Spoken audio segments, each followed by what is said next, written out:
Hi guys, in this video we'll talk about how to download Twitch on your PC or laptop. So step 1 is just open up your Google or browser inside your laptop or PC. And once you have opened the browser, just go to Google and search here Twitch login.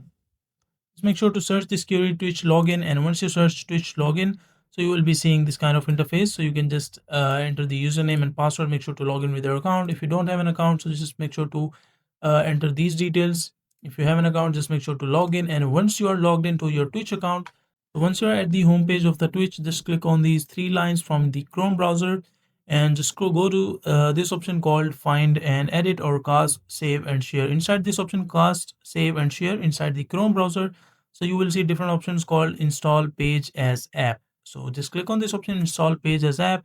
So as you can see, like login Twitch, I'm not logged into Twitch, but I am seeing the login page. So if you have logged in the Twitch account, so you will be seeing the Twitch homepage. Just click on the install button, and this Twitch app will be installed inside your laptop or PC. And once it will be added into the home section as well, like the desktop.